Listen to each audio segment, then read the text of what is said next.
Ini bab memakai qassi, yakni sejenis kain sutera. Asim berkata, diambilnya daripada Abi Burdah, kami berkata, yakni kata Abu Burdah, ataupun dalam setengah-setengah nuskhahnya qultu, bukan qulna tapi qultu, aku berkata kepada Ali, yakni Ali bin Abi Thalib, mal qassiyah, apa itu qassiyah? Ali berkata, yaitu kain yang datang kepada kami dari Syam atau dari Mesir, yang berjalur-jalur, fiha harir, di dalam kain itu ada sutera, maknanya ditenun sutera, dicampurkan kain itu dengan sutera. Fiha amsalul utruj, padanya ada semacam buah limau, yakni disulam, disulam sehingga timbul macam buah limau gitu. Wal mitharah ialah yang dibuat oleh orang-orang perempuan untuk suami-suami mereka, seperti kain tuala.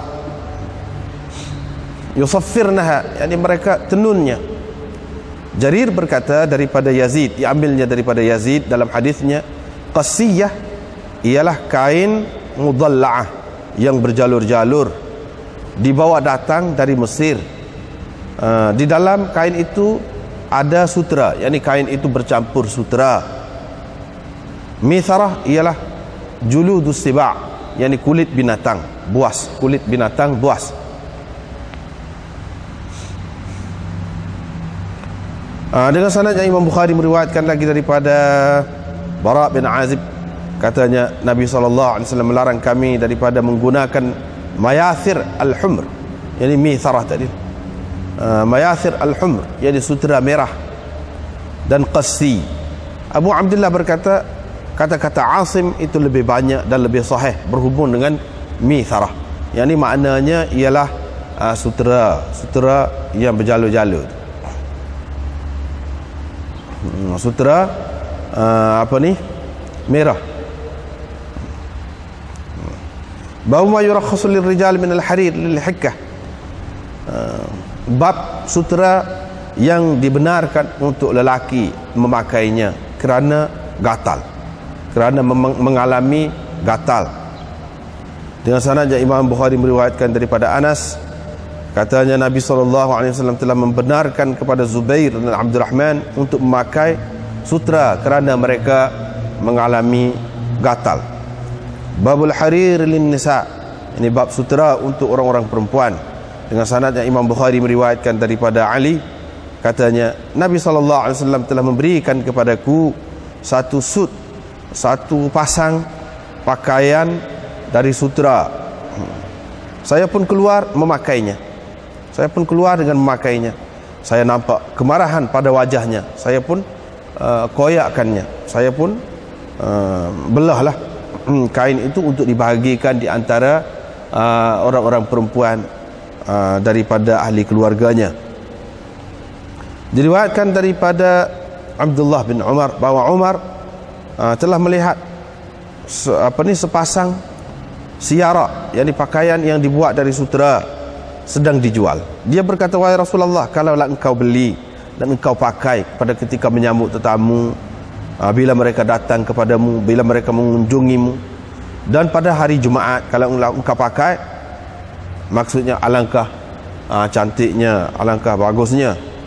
Faqala, maka Nabi SAW pun bersabda, kain ini hanya dipakai oleh orang yang tiada habuan baginya, yakni tiada keberuntungan baginya, la khalaqalahu, tiada habuan, tiada bahagian, yakni di akhirat nanti baginya. Dan Nabi SAW telah menghantar selepas itu sepasang siara, kain siara, yakni sutera ini kepada Umar.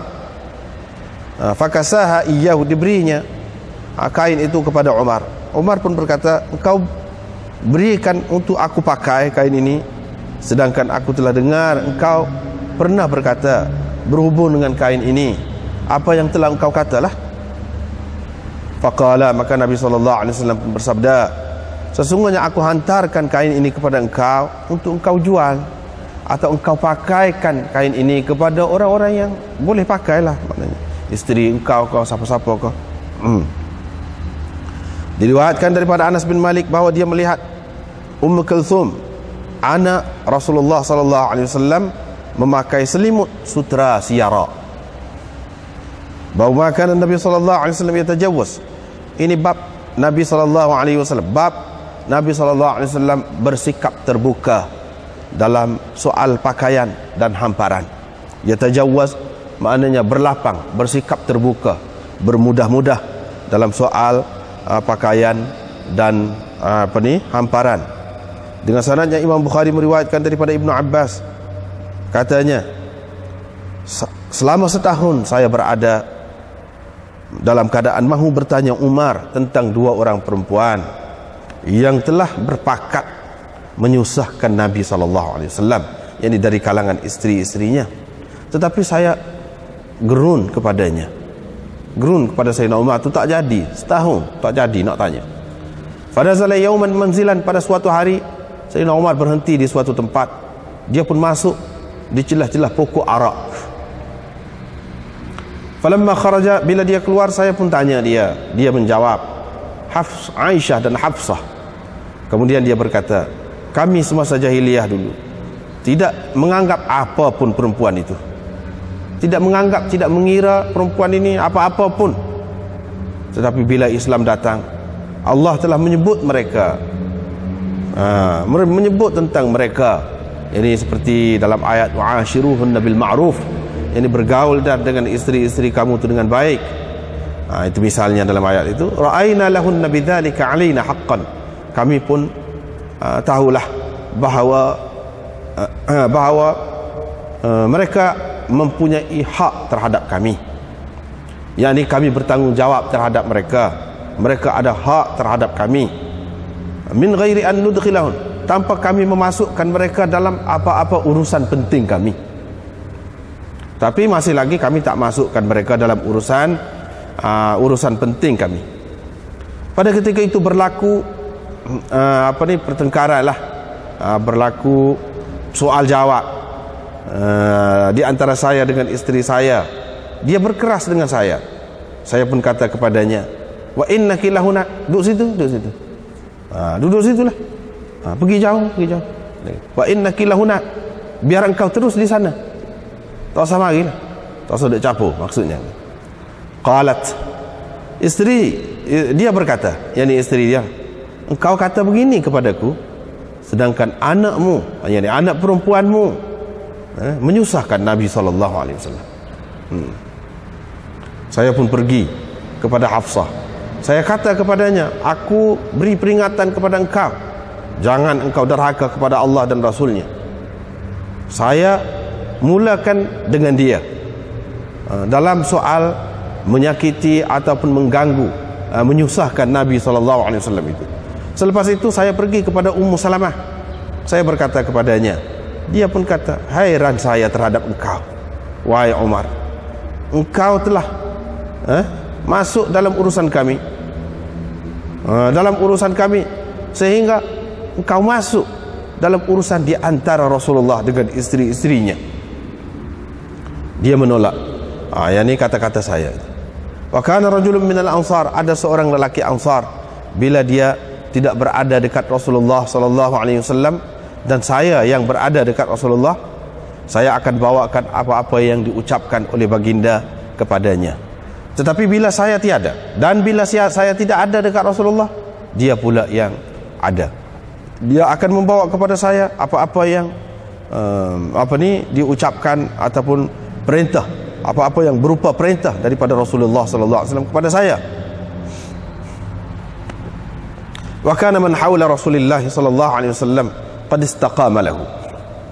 Semua pemerintah-pemerintah dan penguasa-penguasa di sekeliling Rasulullah sallallahu alaihi wasallam telah pun tunduk kepadanya. Telah pun tunduk kepadanya. Falam yabqa, tidak tinggal kecuali Maliku Ghassan di Syam, kecuali Raja Ghassan di Syam.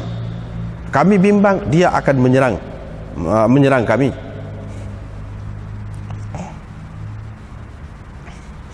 Tidak ada apa yang aku rasa terhadap Ansari ketika dia menceritakan kepadaku bahawa ada suatu perkara besar berlaku. Terus aku berkata kepadanya, wa ma huwa? Apa? Adakah Ghassani itu telah datang? Ansari itu berkata, lebih besar lagi dari itu. Rasulullah sallallahu alaihi wasallam telah menceraikan istri-istrinya. Saya pun pergi. Saya dapati tangisan, kedengaran dari rumah-rumah, dari semua rumah-rumah Rasulullah sallallahu alaihi wasallam.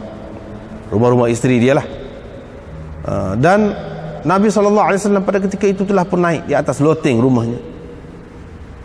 Di pintu loteng rumah dia tu ada seorang khadam lah, ada seorang penjaga. Saya pun pergi kepadanya. Saya berkata, mintalah izin dari Rasulullah untuk saya bertemu dengannya. Saya pun masuk, bertemu dengan Nabi sallallahu alaihi wasallam. Rupa-rupanya Nabi sallallahu alaihi wasallam sedang berada di atas tikar, dan tikar itu telah meninggalkan bekas di lambungnya. Di lambung Nabi sallallahu alaihi wasallam ini sudah ada bekas.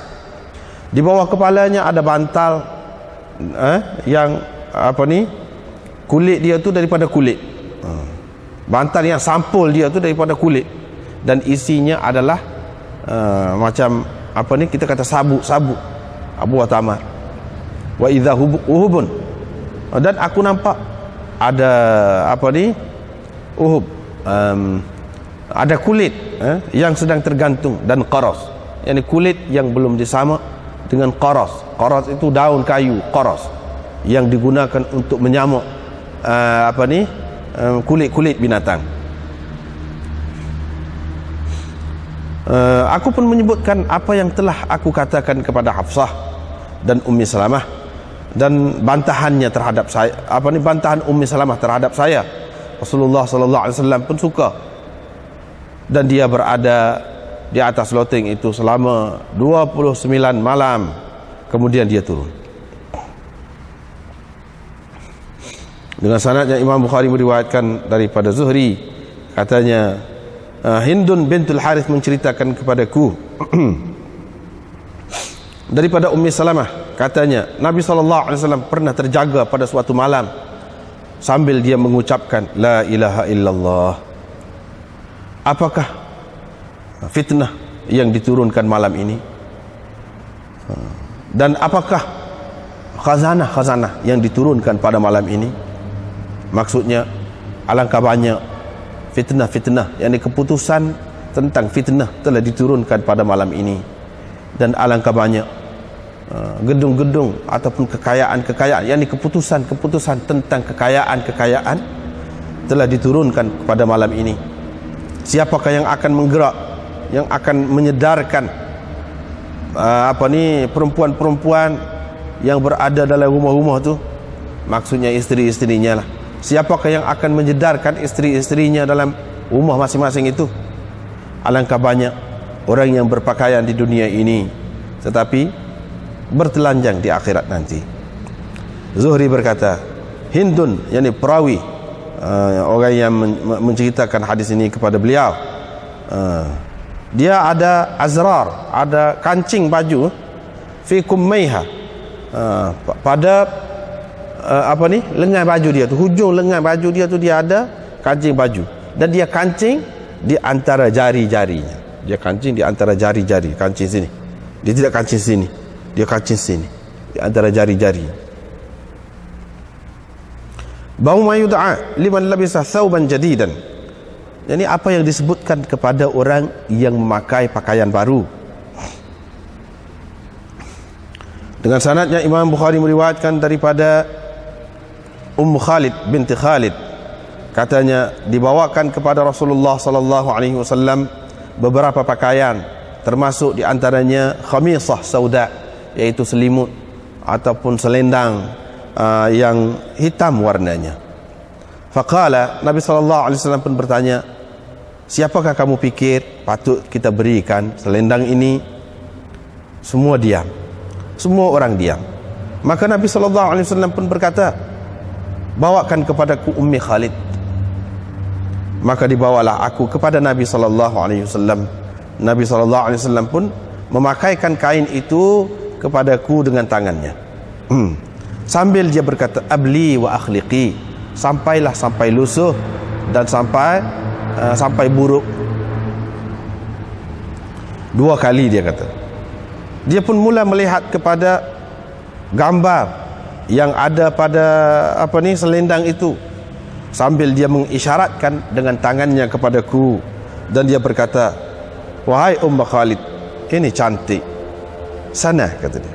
Wahai Khalid, cantik ni, kata dia. Sana dengan mengikut bahasa Habsyah berarti Al-Hasan, cantik.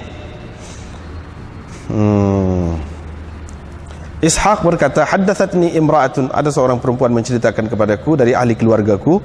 Dia berkata, dia tengok selendang tadi ada dipakai oleh Ummu Khalid.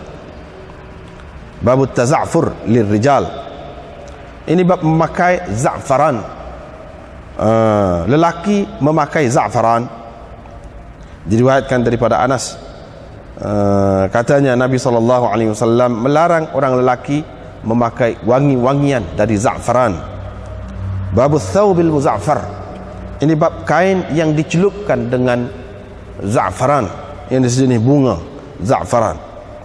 Diriwayatkan daripada Ibnu Umar radhiyallahu anhuma, katanya Nabi SAW melarang orang yang memakai ihram itu memakai kain yang dicelupkan dengan wars dan za'faran. Ini bab pakaian ataupun kain merah. Dengan sanadnya Imam Bukhari meriwayatkan daripada Bara, daripada Abi Ishaq. Dia mendengar Bara berkata, Nabi SAW itu seorang yang sederhana perdiriannya, sederhana susuk tubuhnya.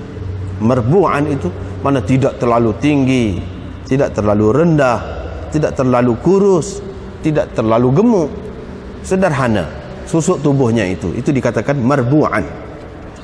Pernah saya melihatnya memakai satu sut pakaian merah. Tak pernah saya melihat sesuatu yang lebih cantik daripada pakaian merah itu berada di tubuh Nabi SAW. Babul mithara al-hamra, ini bab mithara al-hamra, yakni sutra yang digunakan sebagai pelapik, pelapik kenderaan yang berwarna merah. Dengan sanadnya Imam Bukhari meriwayatkan daripada Bara, katanya Nabi SAW menyuruh kami melakukan 7 perkara: menziarahi orang sakit, mengiringi jenazah, dan mengucapkan yarhamukallah, tashmid al-atis, yakni jawab ucapan orang yang bersin. Selepas dia bersin, dia kata alhamdulillah, kita kata yarhamukallah, itu tashmid al-atis. Dan dia melarang kami daripada memakai harir, dibaj, qassi, dan istabrak, dan mayathir al-humr. Ini semuanya jenis-jenis sutera belaka ni.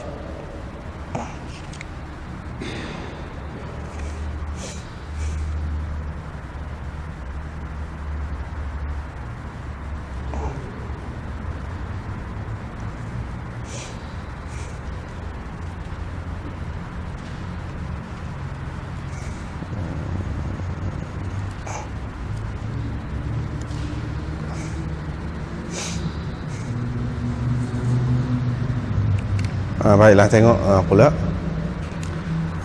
lubsil qassi. Ini masih lagi berkenaan dengan sutera lagi, sambungan kepada hak baru ni. Pakai sutera ni, pakai qassi pula. Yang ni sutera ni tak boleh belaka lah. Untuk orang lelaki ni tak boleh belaka sutera. Sutera jenis mana, nama gapo pun tak boleh, daripada mana mari pun tak boleh. Bukan hak kita buat sendiri saja tak boleh, hak mari daripada lain-lain pun tak boleh. Itulah yang nak cerita. Sebab qassi ni sutera yang datang daripada lain, daripada Mesir ataupun daripada Syam, tak boleh juga. Nama dia hanya qassi. Mudalla'ah, yang berjalur-jalur, ada sutera di dalamnya. Yang ni sutera bercampur dengan sutera. Dia bukan 100% sutera, tapi bercampur dengan sutera. Dan pada kain itu juga dia timbul kain itu macam Sulam kan, sulam tu jadi timbul. Sebab kapek sekarang ni kan, kapek tu dia buat timbul sikit. Bunga dia tu nampak, bunga dia tu nampak timbul sikit. Dan ni pun dia buat lagu tu. Kain tadi dia buat timbul sikit, nampak macam buah lima. Butir buah lima, tubik. Comel lah. Wal mitharah, ini pun yang dibuat oleh orang-orang perempuan untuk suami-suami mereka sebagai tuala. Mereka tenun lah. Ini tak boleh, semuanya tak boleh. Kemudian Jarir berkata, diambilnya daripada Yazid dalam hadisnya qasiyah, iaitu thiyab mudalla'ah. Lebih kurang tadi juga, yuja'u biha min Misr fiha al-harir. Itu sama juga, cuma mitharah itu juludus siba', iaitu kulit binatang. Itu beza tadi dengan riwayat siapa?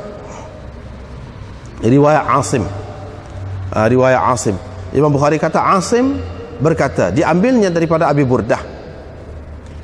Mitharah itu yang ditenun oleh orang-orang perempuan untuk suami-suami mereka. Ini dalam riwayat ini Jarir ini beza dengan riwayat Asim tadi. Dia kata mitharah itu juludu as-siba', iaitu kulit kulit binatang buas. Kulit binatang buas.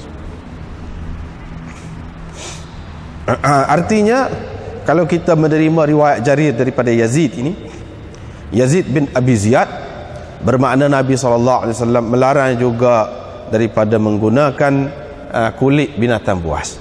Jadi kulit rimah, kalau kita kata buat duduk di atas tu, kulit apa-apa kau, begitulah. Tetapi kebanyakan ulama tidak bersetuju dengan tafsiran ini. Ini adalah tafsiran Jarir daripada Yazid ini, diambil daripada Yazid. Sebab itulah Imam Bukhari kata di akhir ini, sebelum bab ma yurakhasu lirrijal min al-harir itu, qala Abu Abdullah berkata, yakni Imam Bukhari, kata-kata Asim itu lebih banyak yang diriwayatkan dan lebih sahih berhubung dengan mitharah. Mitharah itu ialah sutera juga yang ditenun sebagai pelapik pelana. Itu mitharah. Bukan mitharah itu maknanya kulit binatang buas. Sebab itulah kebanyakan ulama mengatakan kulit binatang buas itu tidak ada dalil yang terang menunjukkan Nabi SAW tak bagi. Tidak. Hak mitharah ni maksudnya sutera juga, bukan kulit binatang buas. Sebab itulah kalau kita tengok dalam hasyiah kita ni nombor 8, kitab ni lah. Kitab ni nombor 8. Qala an-Nawawi, Imam Nawawi kata, huwa tafsirun batil mukhalifun lima atbaqa alaihi ahlul hadis. Ini tafsiran yang dikemukakan oleh Jarir daripada Yazid dalam hadisnya berhubung dengan mitharah, iaitu juludus siba'. Ini tafsiran yang tak betul, bercanggah dengan apa yang disepakati oleh ahlul hadis.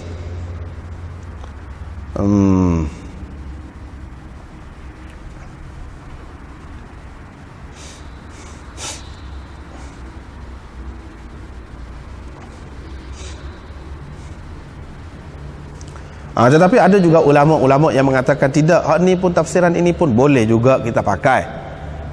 Maksud Nabi SAW tak bagi ni hak sutera tu kerana apa? Seperti yang kita sudah sebut baru ni, sesuai dengan orang perempuan. Sesuai dengan orang perempuan. Orang lelaki tidak dibenarkan kerana tidak sesuai dengan sifat dia, dan tidak dikehendaki, tidak nak diajar orang lelaki ni supaya jadi lembut seperti orang perempuan. Tidak maksud tu. Itu dari segi sutera.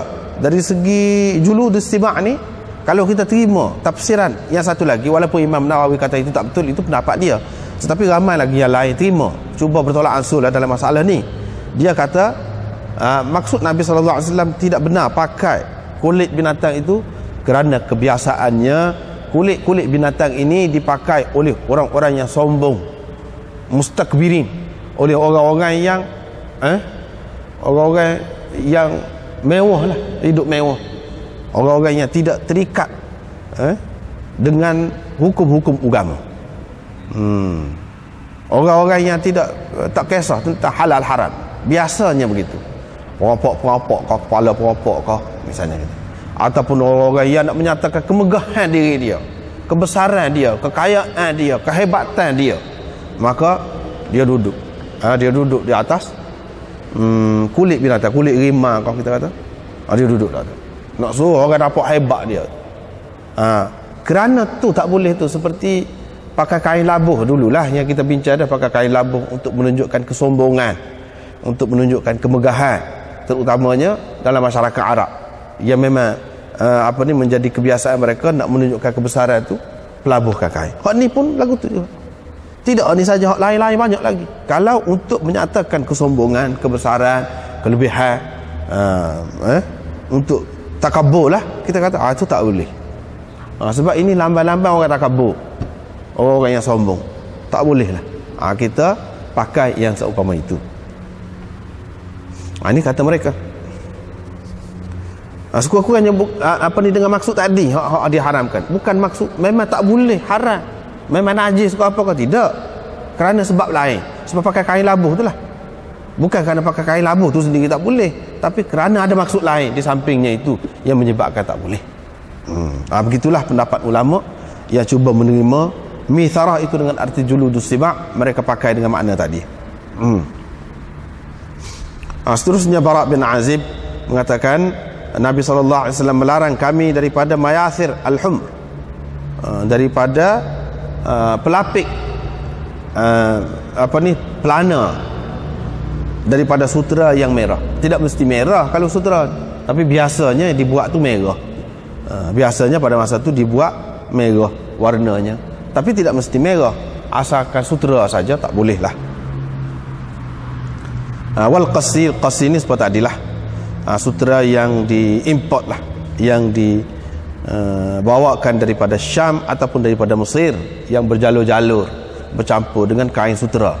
Sebahagian besar daripadanya adalah kain sutera. Itu qasir. Bau ma yurakhasu lirijal min al-harir lil hikkah, seperti mana biasa Imam Bukhari dia mari hak ketak, lepas tu dia mari hak lega. Adakah tak boleh secara mutlak tak boleh sutera ni kalau sudah haram maka tak boleh dalam semua keadaan, tak boleh? Tidak.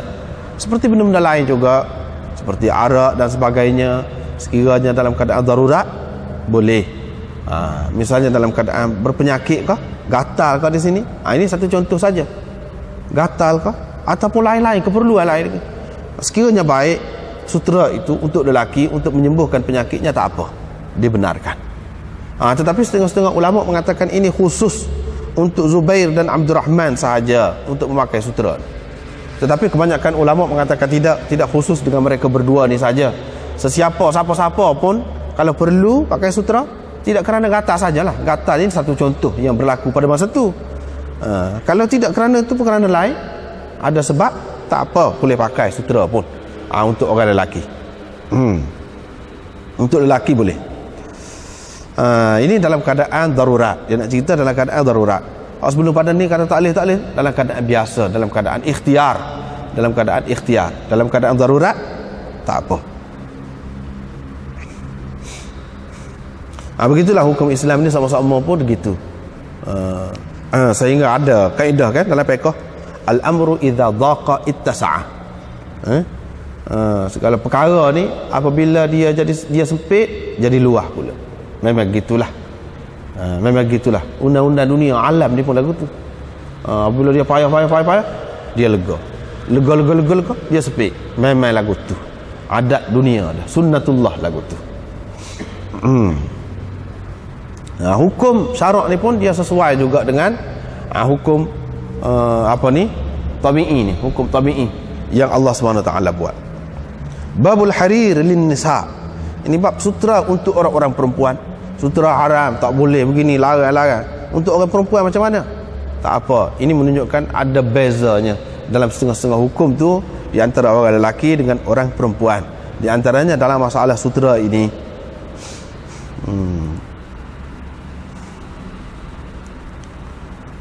Sayyidina Ali pakai, bila Nabi SAW bagi pakaian tadi, dia pakai. Nabi SAW marah, menunjukkan kita orang yang beriman, ada iman, apabila tengok benda-benda yang haram dilakukan oleh orang-orang bawah jagaan kita kena menampakkan tidak setuju. kemarahan itu. Jangan lock begitu saja, tidak. Itu satu. Yang keduanya, orang bawah ni dia kena tengok orang atas dia, ayah dia ke tugu dia ke siapa-siapa. Kalau nampak tak suka, jangan dibuat, cubalah elok. Jangan menyebabkan dia tu jadi duk bekam dalam hati dia tu, nak marah. Jangan lagu tu. Pada tengok muka dia, pada dah. Lepas tu kata Sayyidina Ali, saya pun belah soyaklah muka besar, bui kau ni kata, bui kepada orang perempuan. Dan Nabi SAW tahu pun dia buat gitu, tak marah. Menunjukkan perempuan boleh lah, perempuan boleh, lelaki saja tak boleh. Lepas tu Sayyidina Umar ni, dia kata, alangkah comelnya Rasulullah, ramai orang mari ni, rombongan mari ni, kalau kamu pakai ketika orang mari, ni comel. Hari Jumaat kau pakai.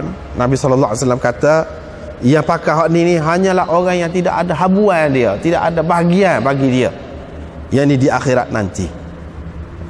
Tidak ada bahagian di akhirat nanti, tidak ada kebaikan tuah di akhirat nanti. Dalam hadis yang lain disebutkan akhirat ni. Sebelum pada ni pun kita sudah jumpa dah. Dan Nabi SAW kirim selepas pada tu kepada Umar pula kain. Umar pun hairan, dia tak si pakai, aku suruh minta dia pakai, dia tak si. Ni bagi kepada aku pula, macam mana ni? Umar pun pesan kepada orang lah, dia macam mana, sedangkan dulu kata lagu ni. Nabi SAW kata, tidak semesti bagi tu nak suruh pakai. Kau boleh jual, boleh bagi pakai kepada orang lain, hak boleh pakai itulah, orang perempuan, isteri engkau, anak engkau dan sesiapa lagi. Tak mesti mana bagi tu untuk pakai. Ini menunjukkan ada setengah-setengah perkara hak tak bolehnya, keadaan tertentu saja tak boleh. Buat misalnya pakai, pakai itu tak boleh. Setuh tak apa, bawa tak apa, jual tak apa. Benda tu haram dipakai untuk sendiri dan haram untuk orang lelaki. Lepas tu kalau orang lelaki juga mari beli dengan kita tak wajib usul dia nak pakai, aku nak jual, tak wajib usul tu ikut dia lah. Kalau dia pakai tu masing-masing dosa dia, kita tak dosa. Kita jual walaupun kepada orang lelaki bukan dengan maksud nak suruh dia pakai. Supaya Nabi SAW bagi kepada Sayyidina Umar bukan maksud nak suruh dia pakai, tapi Nabi tak usul kan, Nabi tak royak dulu. Nak suruh kita fikir supaya juga ni kita kena fikir lah. Tak payahlah kita kata nak pakai sendiri kalau ke mana. Ada bukan kerja orang berniaga tu bukan kerja orang berniaga tu, kena ngaji suku tu. Dia tidak soal, dia tidak gapo. Apabila Sayyidina Umar muskil, barulah dia raya. Tak mesti bagi tu nak suruh pakai, boleh jual, boleh apa. Begitu juga perkara-perkara yang lain, banyak lagi yang lain-lain. Tak semesti apabila dia tu tak boleh makan, maka kita tak boleh bawa, kita tak boleh pegang. Jadi najis kau misalnya, tak mesti. Bunga, popi, ganja tu, mana kalau kita pegang, bubuh dari baju kita, tak ada satu maya apa-apanya. Kau tak bolehnya makan tu, isap tu tak bolehnya. Mana dia tu tak ada satu benda tu, bahaya tu sendiri. Sini nak menunjukkan hukum ni dia berbeza. Ada hak tak boleh makan saja. Ada hak tak boleh pakai. Bukan tak boleh jual, bukan tak boleh pegang, tak boleh jamuh, tak boleh. Letak di sini, letak di tubuh kita misalnya, letak di tubuh kita. Kita jual ni nak ukur ni, misal setara ni boleh ke tidak? Boleh. Setara ni padan dah. Kita letak atas tubuh kita. Maknanya kita macam tanggung lah. Kita tanggung. Tak apa, boleh. Hak tak bolehnya pakai. Hak orang pakai ni lah ke mana? Bubuh tangan, masuk tangan, tu baru pakai. Kalau selagi tidak begitu, tidak pakai. Ataupun kalau nak terai saja, nak terai tengok. Dia lebih kurang saya, nak terai saja, boleh lagi. Masih khilaf lagi lah, pasal tidak nama pakai lagi. Terai, cuba. Masih lagi ada khilaf lagi. Jadi masalah ni luah lah, tak perlulah kita ketat sangat.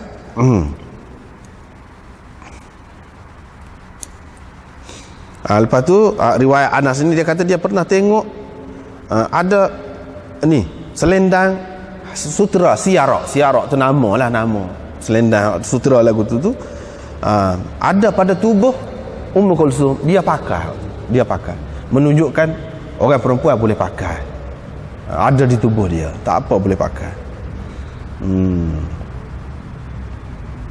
Dan tentu sekali anak dia ni, Imam Bukhari nak cerita, anak dia ni orang yang rapat dengan dia lah, duduk bawah jagaan dia, takkan dia tak tahu.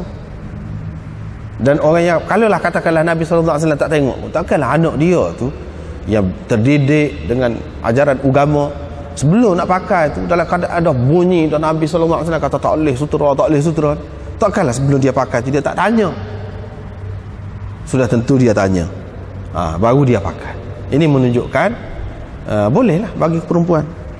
Sebab bagi Imam Bukhari adanya yang menepati syarat dia, ni hadis-hadis yang menunjukkan perempuan tu boleh pakai sutera. Adapun hak dalam hadis-hadis Tirmizi dan lain-lain lagi, banyak lagi jelas bahawa sutera itu emas diharamkan kepada zukuri ummati wa uhilla li inathihim. Jelas sebut haram dan halal tu sebut dengan jelas. Tapi tak ada dalam Bukhari ni hak tu. Sebab apa? Itu tidak menepati syarat Imam Bukhari. Sebab syarat sahih dia ni tinggi, tak padai waktu tu. Walaupun waktu sahih juga, tapi tak menepati lagi.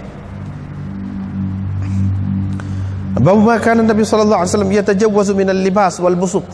Ini bab Nabi sallallahu alaihi wasallam, bab Nabi sallallahu alaihi wasallam bersikap terbuka, yatajawwaz, maknanya yatawassa', bersikap terbuka dalam soal pakaian dan hamparan. Dia bersikap terbuka. Tak kenalah kalau hak kemudian ni kita tengok orang Islam terlalu terikat sangat dengan pakaian, sehingga mempasikkan satu sama lain hak tidak serupa dengan dia, sehingga kalau dia kata kalau tak pakai piah pasik jadinya, bila pasik tak boleh buat saksi nikah ke apa ni. Tu negeri kita sekat tu je. Kalau kita pergi ke India tu, Pakistan, kalau pakai baju sikat baju sikat ni nampak punggung ni sikit. Bukan nampak punggung, maknanya baju sikat, sebab baju kemeja tu, baju tangan pendek kan, dia kata pasik. Pula sana lagu tu pula janggut kalau pendek sikit pasik. Inilah caranya. Lepas tu pakaian tu terlalu ketat. Lagu tu tak boleh dia pergi lagu lain dah. Tidak, itu tidak kena. Cara Nabi SAW dia bersikap terbuka dalam masalah pakaian. Kita boleh pakai apa saja asalkan tidak haram. Ni dah tak haram dah, ni royak dah. Hak ni tak boleh ke mana-mana pun. Selain daripada tu menutup aurat halal, tak apa. Pakai pakaian lagu mana pun. Pakai pakaian Melayu ke, pakaian Cina ke, pakaian orang putih ke, pakaian gapo ke, boleh berlaku. Bahkan Nabi SAW telah menunjukkan sikap terbuka dia. Sebelum pada ni pun kita sudah jumpa dah. Sahabat-sahabat pun pakai. Orang kafir saja pakai. Diperkenalkan oleh orang kafir, dia pakai.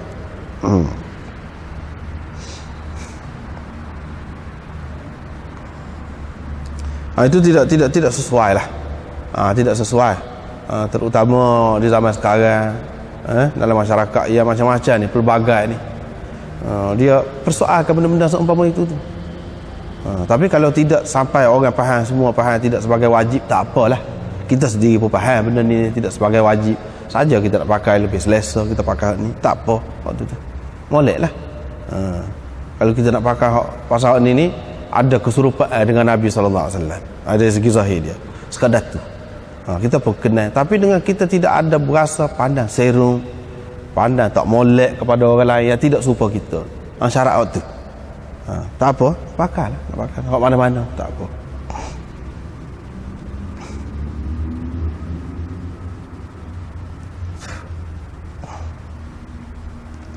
Nabi SAW dalam masalah pakaian ini, dia bersikap terbuka. Dan begitu juga masalah hamparan, dia tak kisah sangat lah, comel ke, huduh ke, asalkan cuci.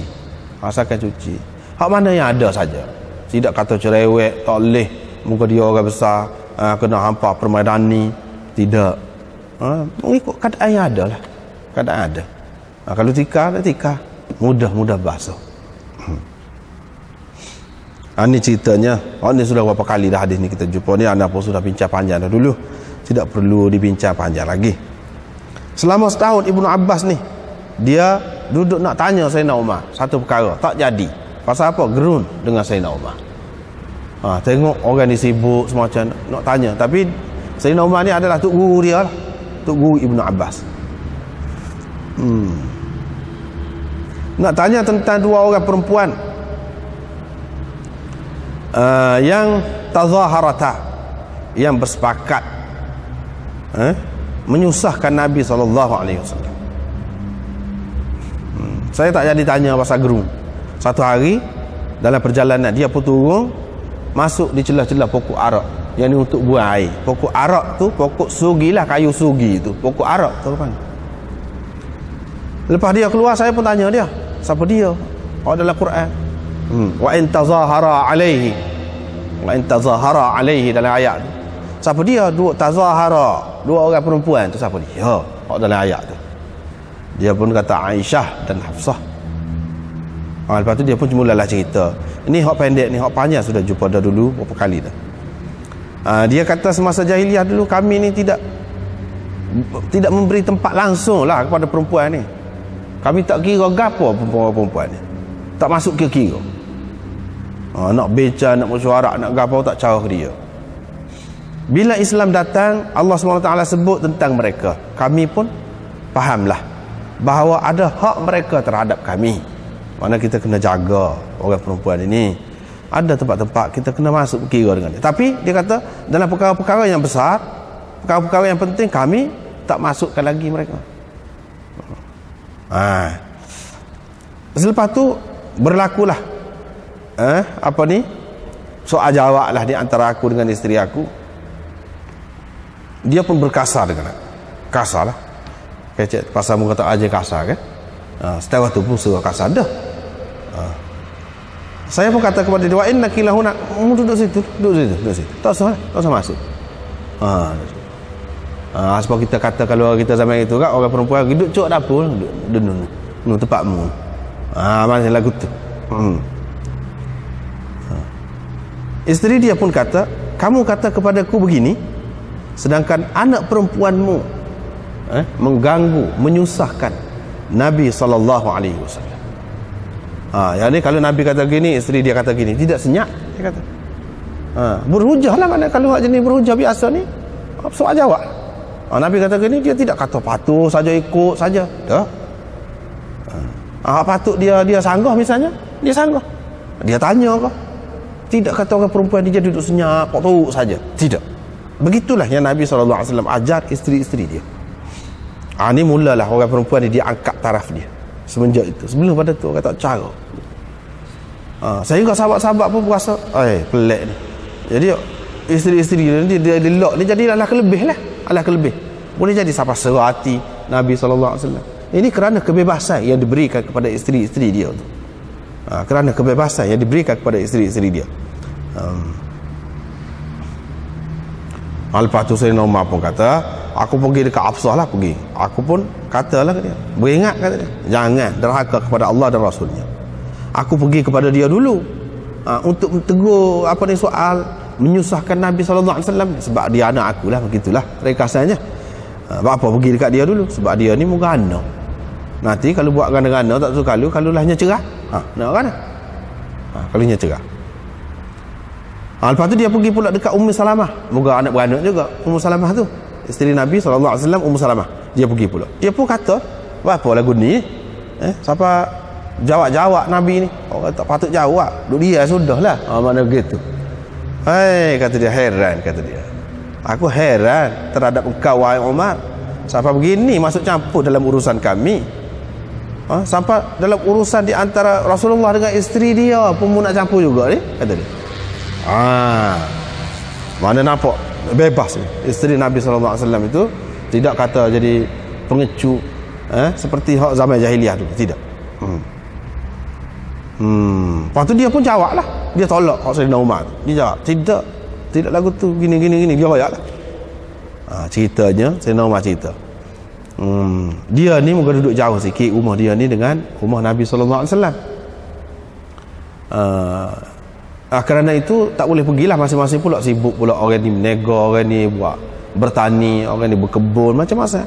Dia tak boleh pergi tiap hari. Kenderaan pun susah kan pada masa tu, alat-alat perhubungan apa tak ada. Jadi dia bergilir pakat dia dengan saing dia Ansari ni, orang Ansar seorang ni. Pakat. Hari ni kamu pergi, esok aku pergi pula, lusa kamu pergi pula, begitulah gilir-gilir supaya tidak terlepas hak apa-apa cerita tu, hak Nabi sallallahu alaihi wasallam royak tu, perintah dia ke hadis dia ke ayat Quran ke apa ke, tidak terlepas. Itulah cara dia. Dia bergilir-gilir. Bila hak tu pergi, dia balik, dia ceritalah Nabi sallallahu alaihi wasallam hari ni royak gani. Sayyidina Umar pun tahulah. Esok dia pergi pula, dia royak pula kepada kawan dia. Gitulah. Pada masa tu kata Sayyidina Umar reda belaka dah ni. Semua terlena belaka ni. Hak sekeliling ni, raja-raja apa pemerintah-pemerintah dengan Nabi sallallahu alaihi wasallam ni semua sudah lena. Nabi sallallahu alaihi wasallam sudah urus belaka dah. Hak mana buat perjanjian lah. Hak mana takutlah. Tetapi hanya ada satu lagi Raja Ghassan di Syam. Kami masih lagi bimbang, takut-takut dia akan menyerang kami. Aku tak ada ingat apa lain bila orang Ansari tu tergesa-gesa, bergegas-gegas mari ketuk pintu. Sini dia tak ceritalah, sini ada ringkas. Ada di tempat lain dia sebut ketuk pintu derah. Bangak kata dia. Aku tak ada ingat orang lain kata dia bila orang Ansar itu kata sudah berlaku satu perkara besar, melainkan aku tu bertanya dia. Sebab hak tu dalam fikirannya, takut-takut puan tu mari serang. Mari dah kau. Apa dia kata? Apa ni? Ghassan ni sudah mari dah kau. Sahabat tu kata, "Dak, lebih besar lagi daripada tu telah berlaku." Apa? Dia kata Rasulullah sallallahu alaihi wasallam telah ceraikan isteri-isterinya. Ini cerita. Bila pergi sana, Sayyidina Umar pun pergi tengok duduk jerit bunyi menangis dalam rumah ni jerit bunyi menangis. Nabi SAW duduk di atas rumah dia, atas loting rumah dia, tak turun. Di pintu dia tu ada wasif, maknanya penjaga lah, khadam dia tu. Sayyidina Umar pun pergi sepatulah, dia kata minta gini-gini. Dia pun tengok hak nak sini nya apa dia, hak nak sini. Masuk dalam rumah tu tengok Nabi SAW tidur di atas tikar. Dan tikar tu bekah dia ni di lambung dia sini. Bila dia tidur bekah. Maknanya Nabi SAW bersikap terbuka, bermudah-mudah, tak kisah sangatlah masalah pakaian, masalah hamparan, tempat dia nak duduk tu tak kisah sangat. Walaupun dia ni seorang yang besar, kaya dah kalau nak kira pada masa tu, tapi dia macam tu setara tu je. Tidak kata cerewet, payah, basah. Tidak.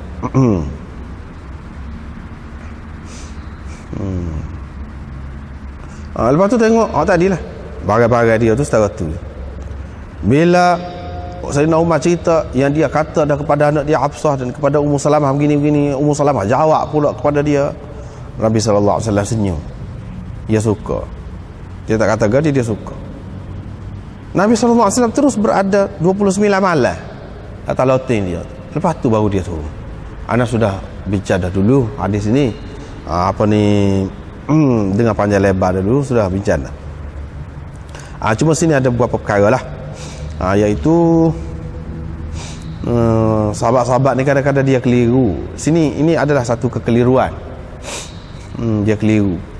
Bila Nabi SAW duduk datang loting tu, tak cara ke bini dia, diingat Nabi SAW sudah cerai bini dia.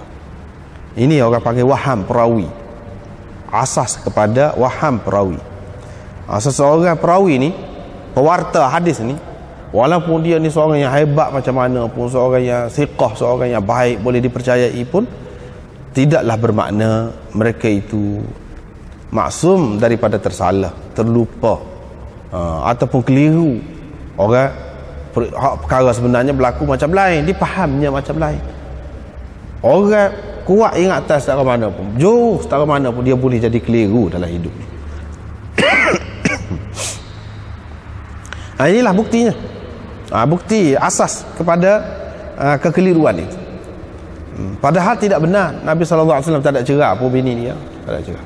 Dia duduk atas loting tu, muka dia jatuh kenderaan dia kan sakit, geliat, dan nelah dia belakang. Dan sampai pada masa tu sahabat-sahabat pergi dekat dia tu semaya, dia sambil duduk semaya. Pada ketika tu datang loting dia. Bukan mana dia cerai bini dia. Nabi SAW suka tu maknanya sudah keliru sampai begitu. Yang hak menangis, hak mana menangis tu menangis. Pasal apa? Nak kita tanya sendiri tak berani. Dengar berlapis-lapis. Ni dengar ni. Tak tahu gapo. Tak tahu menangis. Begitulah. Hak ni ya berasa ya Allah sungguh dah lah. balik gaduh-gaduh royak pada Sayyidina Umar.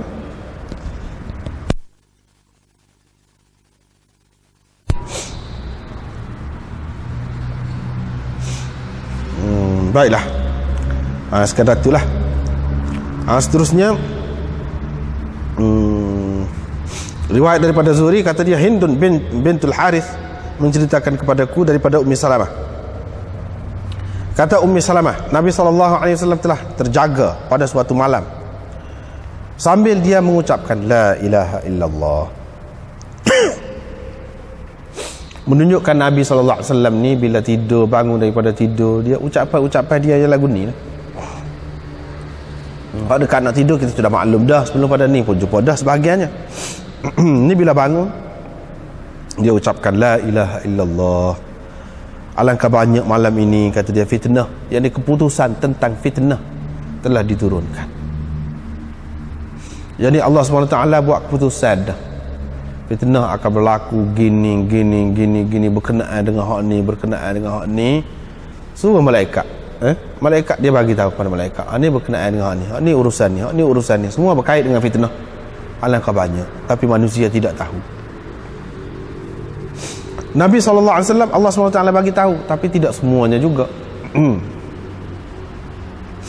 Kalau dia tahu hak besar-besar, hak mana-mana yang penting berkait dengan perubahan sejarah lah, berubah sejarah, hak tu diceritakan. Bukan semua perkara. Dan alangkah banyak keputusan tentang kekayaan ataupun khazanah yang diturunkan pada malam ini.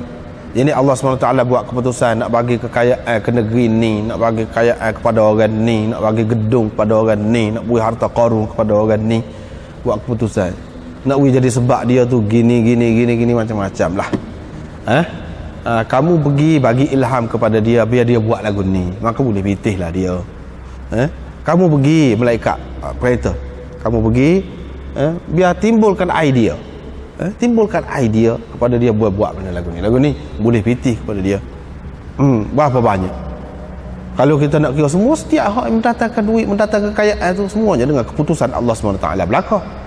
Bila Allah SWT putuskan, ni salah satunya Nabi SAW cerita pada masa lain banyak lagi. Tak tahulah, kita tak tahu, itu rahsia dia. Bila-bila dia nak bagi kepada orang, boleh jadi hak dia nak bagi tu pada masa tu, boleh dia jadi hak dia nak bagi tu 1000 tahun kemudian. Arab Saudi tu ada kepada dia dulu, kita kata Timur Tengah tu tak ada kepada satu sesok duduk dengan unta dia. Tahu-tahu Allah SWT beri kekayaan kepada dia, minyak kaya semata-mata. Keputusan Allah SWT sudah lama dah jadi. Cuma tak sampai masa dia tak berlaku. Nak berlaku tu dia ada sebab musabab lah, dia ada kaitan dia. Kaitan kau ni jadilah. Banyak yang berlaku. Yang turun pada malam itu, yang mana Nabi SAW mendapat tahu. Tapi kalau nak cerita pun, benda tu tak ada kaitan tu dengan syariat. Benda tu akan berlaku. Tak perlu diceritakan. Tak perlu dicerita. Orang ni nak mati esok, misalnya orang ni nak mati kena aksiden gitu, apa perlu ayat? Tak perlu ayat. Orang ni nak nikah dengan orang ni, tak perlu ayat. Hak perlu ayatnya syariat. Syariat dia sudah ayat dah. Hak tadi urus sendiri. Kalau ayat pun, katakanlah kalau ayat dia mati aksiden, dia tak pergi mana-mana, mati aksiden juga mana-mana pun, tak ada faedah tu. Tak payah ayat, tak apa. Ini berkenaan dengan amar kauni, orang panggil amar kauni, bukan amar syar'i. Berkenaan dengan iradah kauniyah, bukan berkenaan dengan iradah syar'iyah atau tashri'iyah, tak ada kaitan.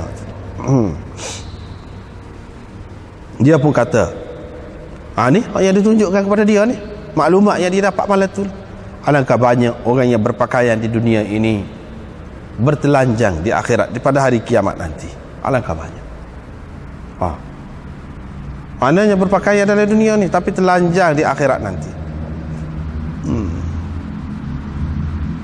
Dalam dunia ni kaya raya, dalam dunia ni pakaian itu, pakaian ni tukar semua. Pakaian nak tidur lagu lain, pakaian nak sokan lagu lain, pakaian nak pergi bilik air lagu lain, pakaian nak pergi pejabat lagu lain, nak pergi macam-macam pakaian, banyak pakaian, ada pakaian, jenuh pakaian dalam dunia, tapi di akhirat nanti satu pun tak ada pakaian.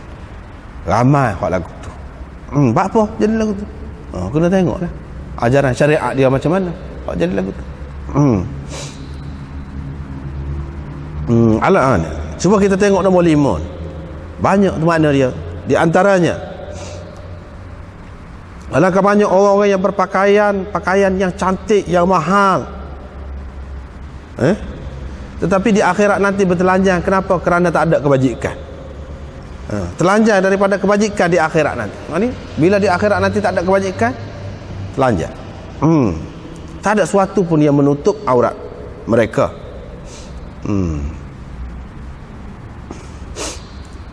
Satu lagi makna dia, alangkah banyak orang yang berpakaian tetapi pakaian dia nipis. Ni berkait dengan perempuan ni. Kalau kita perhati, dia suruh gerak isteri-isteri dia, lepas tu dia ni berkait dengan perempuan. Alangkah ramai orang yang berpakaian, kam min kasiyatin. Kasiyatin tu sifat perempuan itu. Berapa ramai orang perempuan yang berpakaian tapi pakaian dia nipis, tidak menutup warna kulit dia, tidak menutup susuk tubuh dia, nampak susuk tubuh dia. Di akhirat nanti akan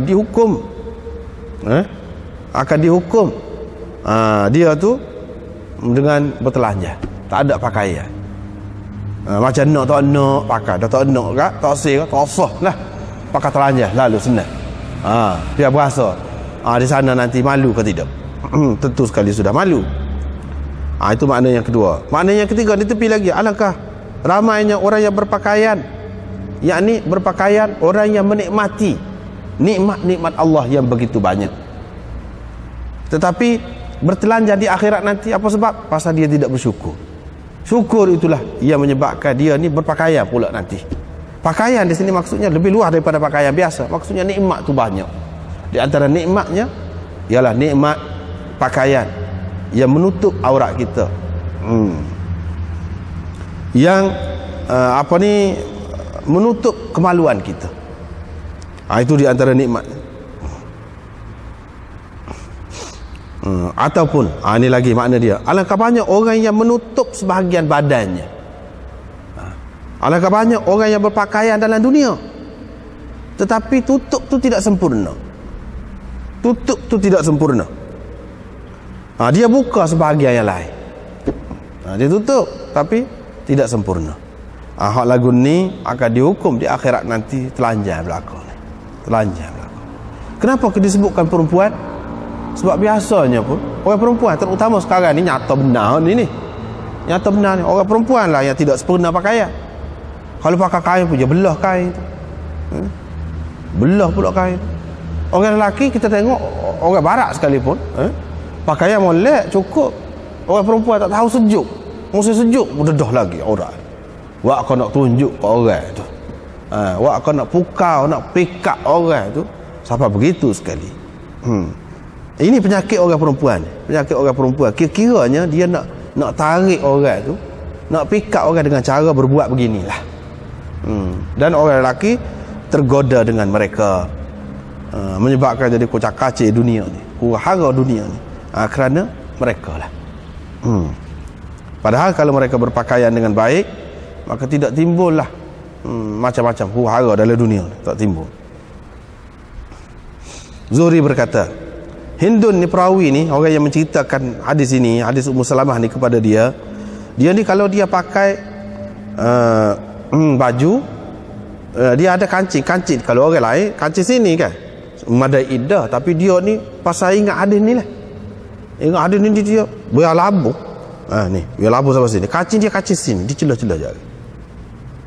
Celah jari. Pasal apa nak suruh tutup aurat? Biar lebih menutup aurat dia tu. Hadis-hadis seperti ini jelas menunjukkan bahawa agama kita menyuruh menutup aurat kepada perempuan-perempuan ini. Orang-orang yang katakan dalam hukum agama tak apa, dedah aurat ke apa itu fikiran dia sajalah. Tapi kalau kita tengok dalam hadis, begitu banyak sekali, begitu banyak sekali menunjukkan tutup aurat ini. Kerana inilah hukum. Kalaulah dia dosa kecil, Apa siapa Allah SWT hukum begini di akhirat nanti? Ini tanda bahawa ia dosa besar lah. Dedah aurat tu. Ada juga orang kata ini dosa kecil. Dia kata itu tak faham sebenarnya. Kalau dosa kecil dia tak ada ni hukuman ni, janji ni, wa'id, orang panggil wa'id. Janji buruk, orang yang buat gini akan jadi lagu ni saya esok pada hari kiamat nanti. Tak ada lagu tu. Kalau dia ancamkan orang tu, dia buat sesuatu, dia ancamkan begini hukuman dia, jangan dah tu. Perbuatan itu ataupun amalan itu merupakan dosa besar. Dosa besar. Dia tidak dosa kecil. Kalau dosa kecil tak ada ancaman lagu tu. Masuk neraka ke, dedahkan aurat di hadapan orang ramai pada mahsyar nanti. Tak ada lagu tu. Dia tidak faham lah.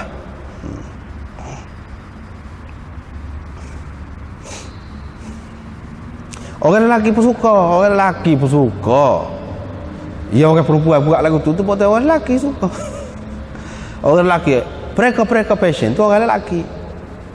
Dialah yang lebih tahu macam mana pakaian perempuan yang boleh menimbulkan nafsu orang lelaki. Dialah yang lebih tahu. Kalau orang perempuan tak tahu.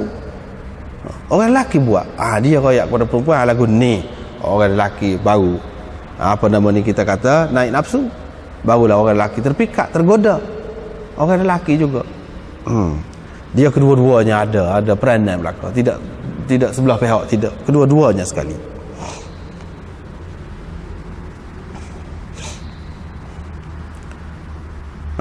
Seterusnya bab apa yang dikatakan kepada orang yang memakai pakaian baru. Kalau orang pakai pakaian baru, kita nak kata apa? Di antara hak Nabi SAW ucapkan, bukan doa saja. Ni tidak doa, tidak mesti doa. Kita puji, terutama budak-budak. Comel ni kita tu. Ni sesuai. Boleh kita kata lagu tu. Tak apa kata lagu tu.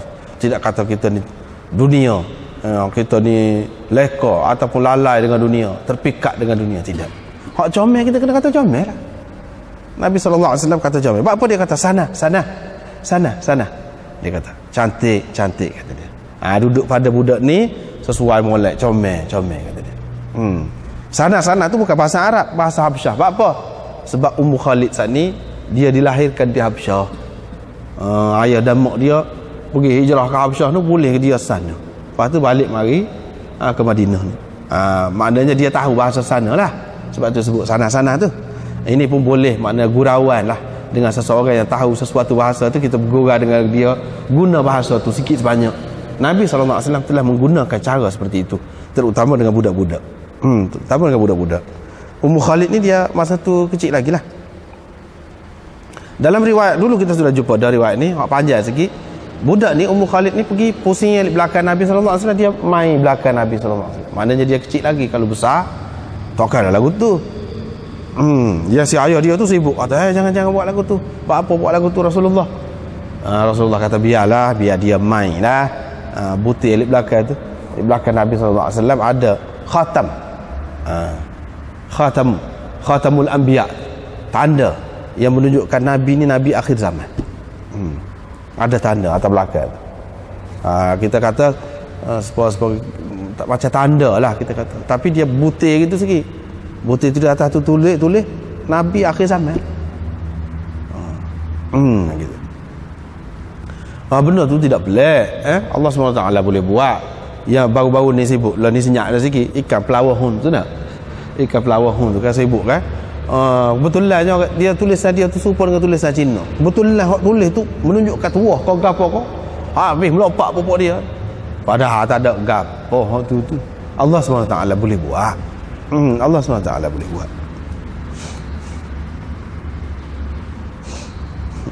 Nabi SAW kata gitu. Ini menunjukkan selain daripada itu, Nabi SAW kalau dapat pakaian, dia ingat kepada orang lain. Ingat kau tu, ingat kau ni, nak pergi ke siapa dia ni. Pasal comel tu. Pakat dia belakang, nak pergi siapa. Dia pun suruh panggil tu. Panggil dia pun bagi. Dia pun tengok kepada gambar yang ada pada kain tu, tengok comel kata dia. Lepas tu dia kata abli wa akhliqi, pakailah sampai lusuh dan sampai buruk. Pakailah sampai buruk dan sampai lusuh.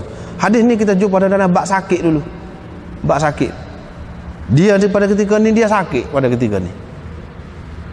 Bermakna Nabi SAW isyarat ni abli wa akhliqi, pakailah sampai lusuh dan sampai buruk.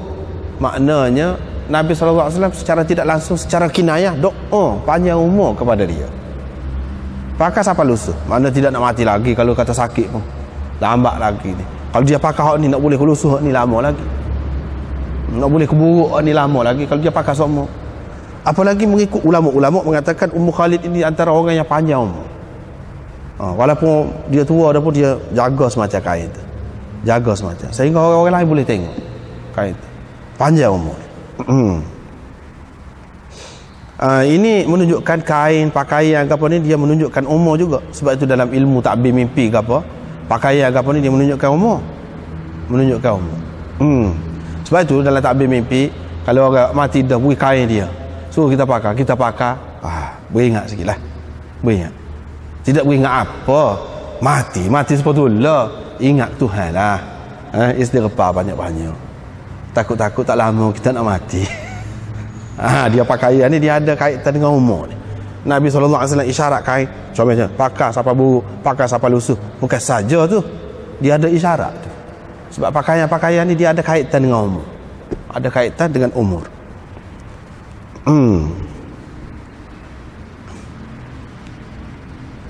Moleklah kita tak perlu takut. Jangan pula kita sudah lah. Itu isyarat-isyarat tu mengingatkan kita.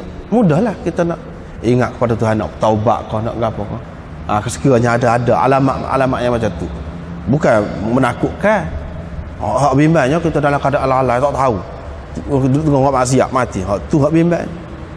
Kalau dalam keadaan kita sedar, kita tahu dah isyarat-isyarat, beberapa isyarat sudah ada dah, kita beringat. Taubatlah, istighfarlah gitu. Seterusnya at-taza'fur lirrijal. At-taza'fur lirrijal. Sekatulah wallahu a'lam.